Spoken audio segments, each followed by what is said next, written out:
Hey guys, going to talk about the second episode of Supergirl Season 2, The Last Children of Krypton. So, full spoilers, all right? Have you seen this? The second part with the Superman storyline? All right, let's go.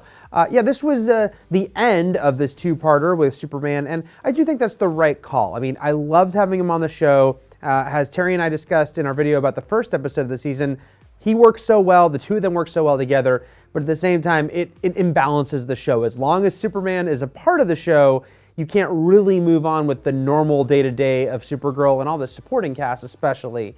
So having him for just these two episodes for now, I think was the right call, and him saying goodbye felt appropriate. Not to say, now that they brought him in, you kind of have to see him again, right?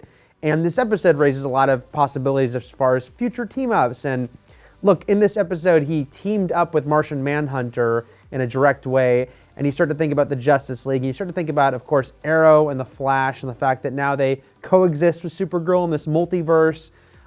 Would I want to see all of them come together, Superman included? Of course. But yeah, he kind of needs to do his own thing off screen. This episode, though, continued to have a great dynamic between the two of them. The one thing I didn't quite buy into the first episode of this problem, too, was Superman being so not understanding about the kryptonite that, John had.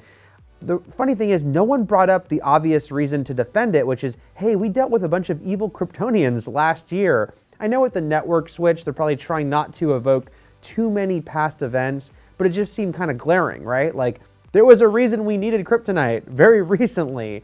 I wish they brought that up. But at the end, when Superman takes it, we don't see what he does with it. And I am hoping that'll come back. That he didn't throw it into the sun, as far as we know.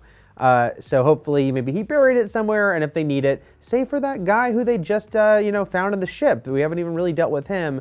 It can be there. In the meantime, I certainly love seeing Superman and Martian Manhunter deal with their crap and, at the end be able to team up.